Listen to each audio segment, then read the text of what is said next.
Now it's going.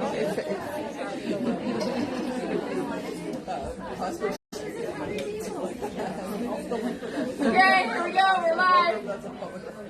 Welcome to Princess Step Spring 2023, Week 6, and the topic tonight is core, but there are a couple things I'm going to address first. One has to do with how to tie your shoes, and the other one has to do with mustard. Okay, are you curious? Okay, the question came up about tying shoes, and I know that it happens for not just a couple people here and there, but it happens a lot. How many people have a habit of putting their shoes on and taking them off without untying the shoes? Raise your hands high. Be honest. Be honest. Okay. That's a lot of people. Okay. So why? Let me just address that as, first of all, just acknowledging it's a habit. And just addressing why it might be a good idea to consider modifying that and untying them before you take them off and put them back on. So there's a portion of the shoe called the heel counter. It's the back part here, okay? And if you have it so loose here, on the one hand, that you can take it on and take it off, then on the one hand, it might be a good thing in the sense that you don't have it tied too tight, okay? But on the other hand, if you have it too loose, then whatever support is in that shoe may not be fully supporting you if you don't have it tight enough, okay? So there's kind of some pluses and minuses. But the other downside of not untying it is breaking down that heel counter. So if you're slipping it on and off, it's causing pressure and force here that's breaking that down. So on the one hand, I could say, go ahead and do it. Break that shoe down so you come in and get another shoe, right? On the other hand, if you want to extend the longevity and structure and support of that heel counter a little bit longer, then maybe consider getting in the habit of unlacing it and then lacing it back up again. Okay, so again, while you don't want it too tight, because that's going to cut off your circulation. If any of you ever have pain on the top of your foot, it might be as simple as loosening the lace to have a little more circulation. And if you feel like it's wishy-washy, slipping around, then maybe try securing it a little bit better. And so that's my little announcement about how to lace your shoes. Okay, and then mustard. How many people are curious about mustard? Okay, you've seen some of my posts that talk about Mustard Sunday. So here it is. You know ketchup and mustard, right? They're condiments, ketchup and mustard. Okay, well, Sunday being the only day we're closed is a day that John and I oftentimes play ketchup. Okay, sometimes we don't want to play ketchup. So it's a play on ketchup and mustard. We don't want to play ketchup. So we go have a mustard Sunday. Okay, mustard means it's a little spicier. You know, how many different mustards can you get that are spicy and yummy, right? So we started calling it Mustard Sundays. And those are our long, epic 3-4 hour hikes and that kind of thing. And it's just kind of a fun thing, Mustard Sunday. So now you know. Now you know. Thank you for asking. I was hoping there would be an opportunity. Now we're going to get to core. Okay, so, you know, as I've said before, you know, it's one thing to carve out time in our lives to do the homework, the walking and running part, right? And fit that in consistently with everything else you got going on with, you know, either work or taking care of the grandkids or doing errands, etc., your second job, whatever it is. Trying to fit that in. And then I consider, or I encourage, suggest, whatever, core work, or rolling out, or stretching, or all the other little things, right? Oh, and by the way, make sure you get enough sleep, and make sure you chop all those colorful vegetables, right? Which takes a little more time. So for those of you that do want to do the extra step, you are being consistent, at least trying to be consistent with your walking and running, and you do want a little more. Why is core important? Okay, core, can you still see me this way? Okay, so when we have a weak core, for one thing, we start to have sway back, and a weak core in and of itself can contribute to lower back discomfort. Okay, it can also contribute to tight hips, tight hamstrings, and so we don't have as much structure and strength pumping through our legs with walking and running, or even bicycling, or even the motion of swimming, because you're using so much of this if we have a weak core. So injuries can occur, piriformis syndrome, which is the wrong kind of tight butt, because we all want a tight butt, right? But we don't want it the wrong kind of tight butt. So a strong core is going to be beneficial for not even walking and running, but our posture when we sit. How many people sit a lot for work? A lot, okay? And sometimes you have some back pain or some neck and shoulder pain or that kind of thing. And oftentimes that can be attributed to poor posture, which can be attributed in part to a weak core.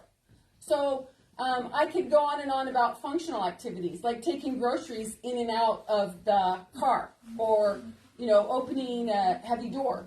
A lot of that injury prevention aspect that I used to teach a lot as an occupational therapist starts with a strong core and awareness of using our abdominal muscles appropriately. Okay, so that said, I am going to go through some fun little exercises, and I'm going to do my best to give modifications of an easier technique and a little more advanced technique. Okay, so that I hope that I'm covering the base for everyone. I'm going to start right off the bat with upper abs. So if you're down in this position, you can put your hands like this, you can put your hands like this. Oh, and by the way, these exercises should never cause neck or back pain. If they do, you need to modify your technique or don't do that particular one. There should be in no way any pain. You might feel your muscles working, that's good. Okay, so if I'm going to just bring my head and shoulders up and focus my eyes in between my knees, that is going to work my upper abdominal muscles, okay? And people oftentimes ask, well, how many should I do? How many days a week? And that kind of thing. Well, if you start with 3 or 4, and that's more than what you're doing, or 5 or 6, that's a start. If you start with 1 or 2 days a week because you're not doing anything, that's a start. If you have a goal to do more than that, great. But just start somewhere. Remember, SSIG. Start slowly, increase gradually. Okay, give yourself a fighting chance to succeed. If you do too much, too soon, too fast, you've heard that before, right? Too much, too soon, too fast, and you feel like, yuck, you're not going to be very inspired to keep doing it. Okay, so just like this. And if you want to tuck your toes underneath the couch and come up all the way, because you can, that's okay. That's a lot more advanced, and it also, if you're not ready for it, it increases the risk of straining your back. So I wouldn't necessarily suggest that. And then the next one is if you focus your eyes straight up, then you're going to work more your lower abs. So that's going to be like this. And you can almost see this here. And even if you don't come up very far, if you just barely come up, what you're doing is you're tightening those, you're having awareness of tightening those muscles. So see, I barely came up off the floor with my head. Those are still working to do that motion. And notice I'm breathing too. If you have, you don't want to hold your breath. If you want to support your head and neck like that, that's fine too. And then the next one is obliques, and so you want to work the side muscles here. And so I'm going to focus this elbow to the opposite knee, like this, alternating. And when you're doing this, you want to try to keep your lower back pretty much flat on the floor. And just by, even if you're not coming up very far, just by awareness of pushing your lower back flat to the floor, that in and of itself is using core muscles. So even if I just was here like this and I'm just gonna, can you kind of see that pelvic tilt a little bit? Just like that? Yeah, I'm just tightening my stomach muscles. My head isn't even doing anything. I'm just pushing that low back flat against the floor. Okay, that in and of itself is using core muscles. So now I'm going to go to another one. That was obliques, dying bug. And Yessie said earlier, oh, there's so many, she looked at my list and she said, oh, there's so many fun ways of calling the dying bug. It kind of looks like a dying bug. So I'm going to do it. So most people can, so again, I'm pushing my lower back to the floor and I'm moving my arms. And then what I'm going to do is I'm going to have one leg supported at all times. That's the more beginner level. Okay, can you see how we get the dying bug out of that? Okay, and if you want a more advanced form, then you have both legs unsupported at the same time. And if you really, really focus on keeping your lower back, like some people might think this is, oh, that's really easy, but if you focus on keeping that lower back to the floor and even slow way down, I guarantee you won't do as many as if you just do them really fast like this. So maybe slow it way down and really focus on pushing your stomach muscles and your low back down to the floor. Okay, any questions so far? Okay, the next one is bridges. Oh, hey, there's another one there. Oh, that's right. Okay, so here's bridges. Butt up. And guess what I'm doing with my butt? Tightening those butt muscles. Okay, so this could be one that you do is just come up, tighten those butt muscles. Tighten those butt muscles, really push those cheeks together. Okay, and then if you want a little more advanced one, straighten your leg and come up just like this. You don't have to go up all the way. You're only going up about that far level with this leg. And then there's another one, little marches. And when you do those little marches, you want to try to keep your hips as level as you can. Okay? And then there's one for those of you, does anybody do those already? Does anybody do them? Some people? Okay? All right? There's another one that really helps strengthen your hamstrings. Okay? You don't even have to go to the gym. But it strengthens your hamstrings. And that's like this. Okay? So, and that's a little bit more of an advanced one. Okay? That you might, again, start out slowly, increase gradually. Okay, planks. Yes, planks. Who likes planks?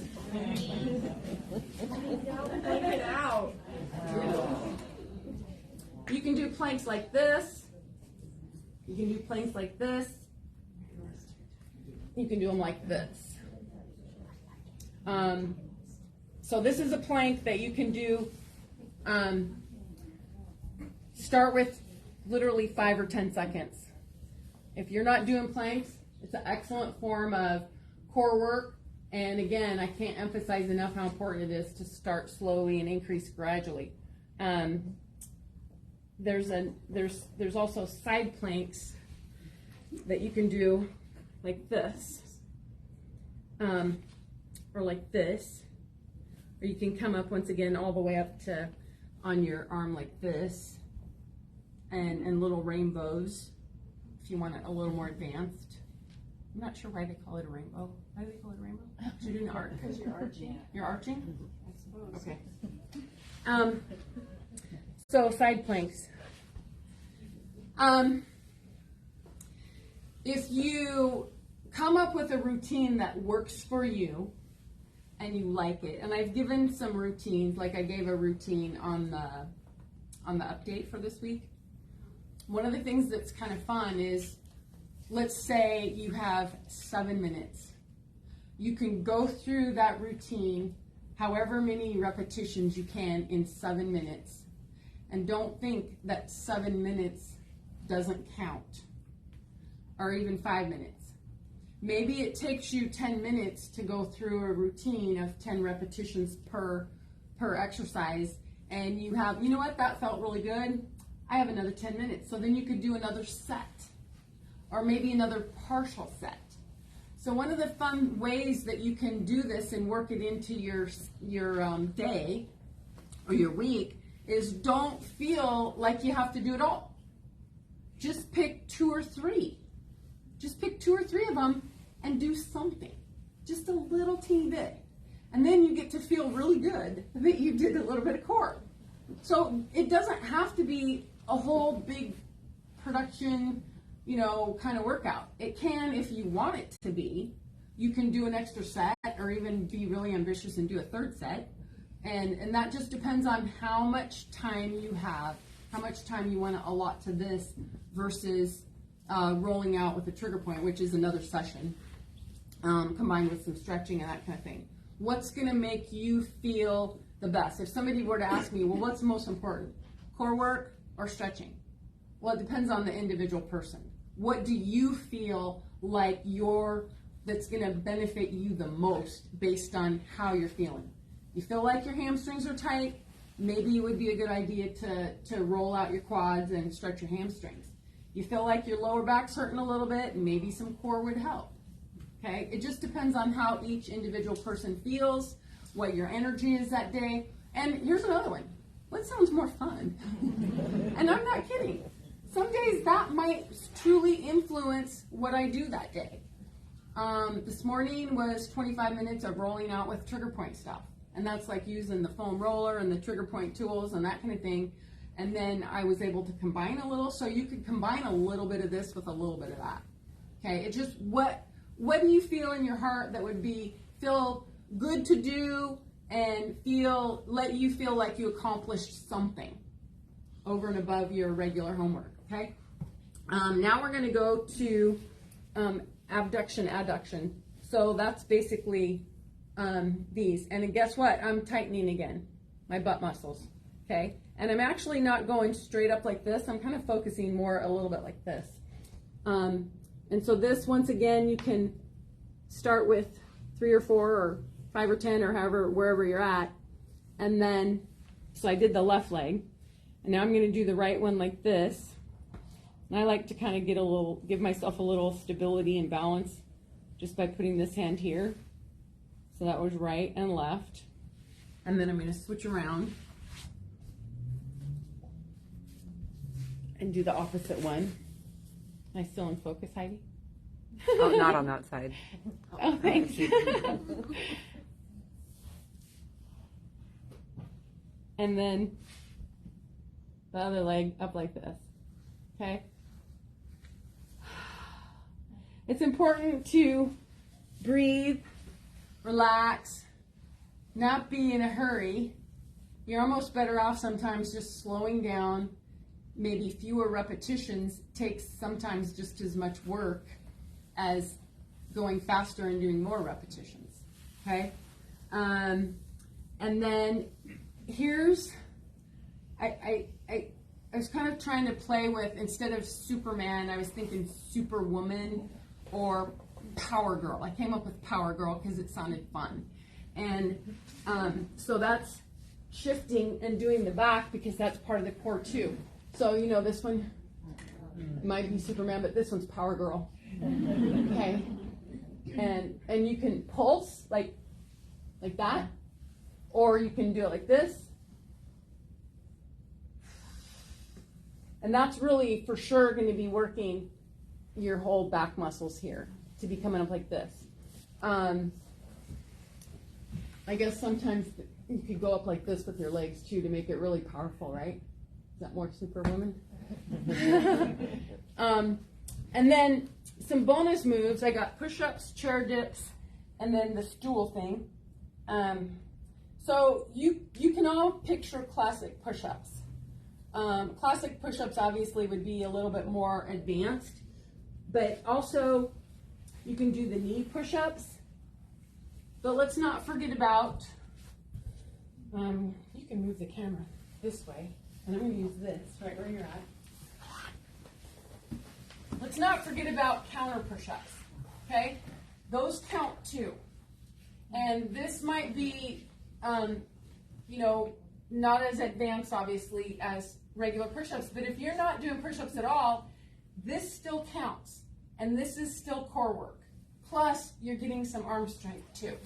So don't discount the benefits of counter push-ups if you don't feel quite ready for regular push-ups on the floor. And then, can I borrow your chair? Okay, I'll put it over here. This is triceps. And I'm going to go this way just so I can have my heels right there, because I have bolts in my heels actually. Can you see me? Okay, so this is going to be core too, but also combined with some arm strength. Okay, and the legs out like that versus the legs like this is going to be a little bit easier, and this is going to be a little bit harder. How many people do chair tricep dips? It's a pretty, these are all things you can do at home. I think I put this routine together probably during COVID when nobody could go anywhere, right? Okay, you can.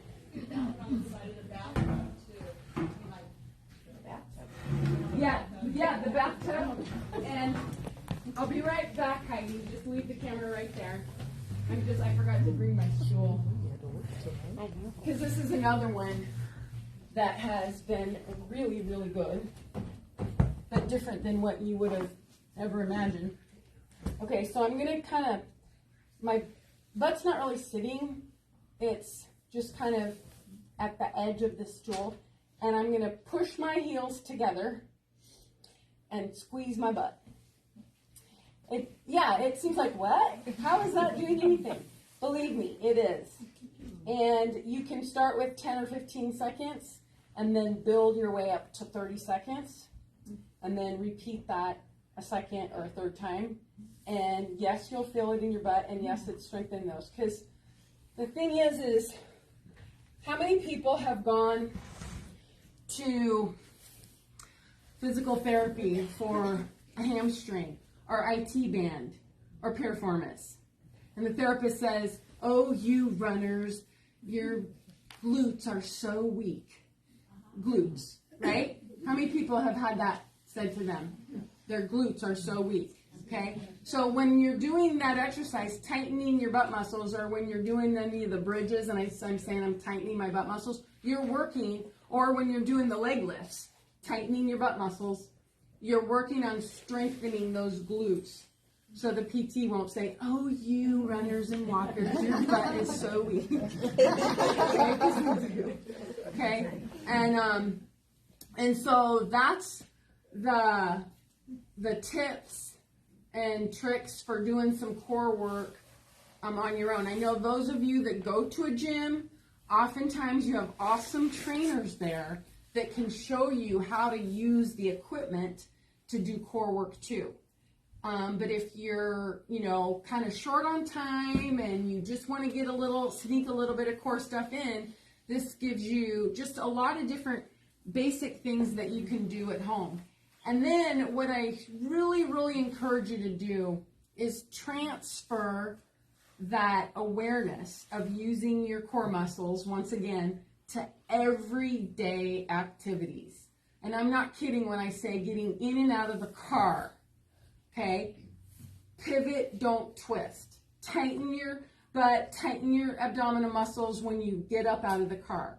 You go to open and close doors. Okay, get that force closer to your center of gravity, tighten your abdominal muscles. You're lifting groceries in and out of the car, putting stuff away, doing laundry. I could go on and on and on about any kind of housework, domestic stuff, chores, functional activities that you do. Make it or practice it. Practice it so that it becomes more automatic, and you're not even having to think about it so much because you're practicing it so much. I've been teaching postural awareness and awareness of using the core and that type of stuff for so long, and I've practiced it too. Who was I talking to the other day? I critique my posture when I'm, every time I do one of these presentations, I go back and look at it. And what could I do better? Smile more. Make sure my posture's good. And they say if you want to get really good at something, teach it. But I'm telling you, it's not rocket science to have awareness of using your core. Just like we talk about awareness of princess steps. Awareness. Always think about not overstriding. Doesn't matter if you're warming up, cooling down, walking, running, uphill, downhill. It's always important to have awareness. And the more that we have awareness of our posture, whether it's this, that, or the other, the more automatic it's going to become, so you don't have to think about it so much. Okay? Any questions? I have a little issue with balance. I'm assuming the core strength will help with that. Oh my gosh, absolutely. Okay. Core strength will definitely help with balance. It will also help balance. Am I still in it? It doesn't even have to be my face. It can just be this part right here. Standing on one foot, if you can, safely, is really going to increase balance. And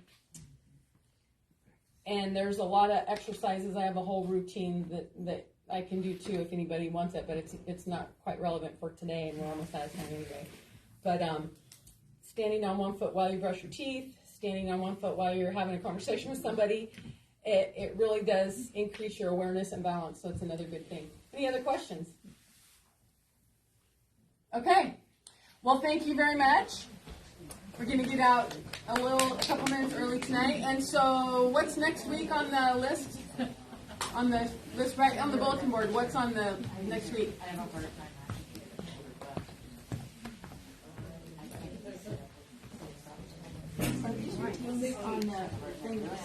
What's that?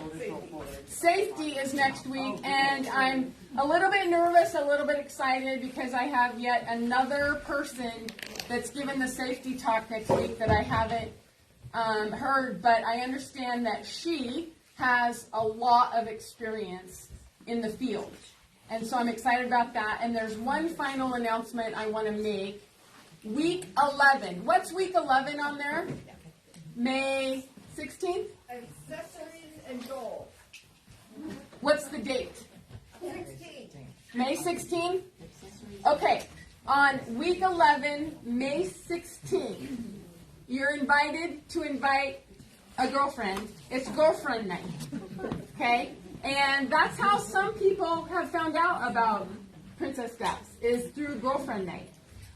If you have daughters, coworkers, mothers, aunts, friends that you think might be interested or benefit from this program and you want to give them an opportunity to show up, that's the day it is. Okay? So with that, goodbye.